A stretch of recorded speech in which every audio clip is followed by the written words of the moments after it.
అమ్మా వేనా, ఏంటత్తయ్య గారు? పదమ్మా బయటికి వెళ్దాం. బయటకి ఎందుకండి? నిన్న ఉగాది పచ్చడే నాకు అసలు తిన్నట్లేదమ్మా. ఈ రోజు మళ్ళీ చేసుకుందాం. అన్నిసార్లు తినకూడదు అత్తయ్య గారు. నాకు మళ్ళీ తినాలనిపిస్తుందన్నానా, వెళ్దాం. సరే అత్తయ్య గారు. ఈ రోజు చెట్టు మొత్తం దూసేయాలి. అంతెందుకు అత్తయ్య గారు, సరిపోద్ది.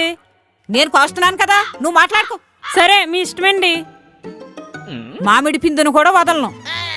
చాలు అత్తయ్య గారు. నువ్వు వస్తున్నాను చాలు చాలు అనుకో. ఇవి కూడా పట్టుకో. ఇవి సరిపోతాయండి. పట్టుకో. ఇన్నెందుకండి?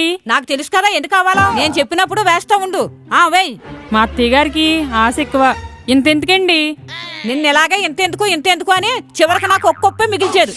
వెయ్యా బీరువాలో ఉన్నాయి. మరి ఆ పంచులే మానుకుంటే మంచిదని చెప్తున్నా. ఏదైనా పని చేసేటప్పుడు ఏకాగ్రతతో చెయ్యాలి. అవునులేండి, మీ అంత ఏకాగ్రత మాకు ఉండదు కదా. చెప్పేవిరా గాని వెయ్యి. ఇంతెందుకండి బాబు? నువ్వు ఆగు. నిన్నేం జరిగింది? వెయ్యమ్మా. ఇంతెందుకండి? అందరికీ సరిపోవాలి కదమ్మా. ఇంతెవరు తింటారు అత్తయ్య గారు? లేదమ్మా, తినేస్తాం. ఎక్కువైపోద్దండి. ఏమవదు, వెయ్యి. మా చిన్నప్పుడు మనిషికి 2 లోటాలు తినేవాళ్ళం. ఇప్పుడు మొత్తం కలిపితే 2 లోటాలు ఉండేలా లేదు. లోటాలు కూడా తినేసివారా? నేనన్నదే లోటాలో పచ్చడే. నాతోటే వెటకారమా, చెప్పించేయి. ఏంటా వేయడం?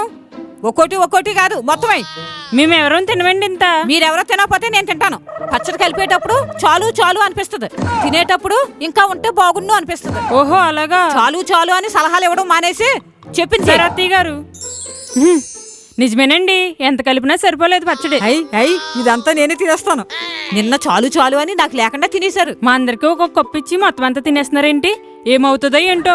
అమ్మయ్య, మొత్తం ఖాళీ చేసాను. A few moments later. ఇదేంటి కడుపులో కూడా మళ్ళీనా? అమ్మో, మళ్ళీ కూడా. అమ్మయ్య, ఇప్పుడు కొంచెం అత్తయ్య గారు భోజనం చేసేద్దామండి. భోజనమా ఇంకేమన్నానా? అత్తయ్య గారు బయటికి రావడం లేదటండి. బయటకు వచ్చేలా లేదమ్మా నా పరిస్థితి. మరి అందుకే చాలు అన్నాను. నా మాట విన్నారా? పైగా మళ్ళీ ఏకాగ్రత అంట. ఏకాగ్రత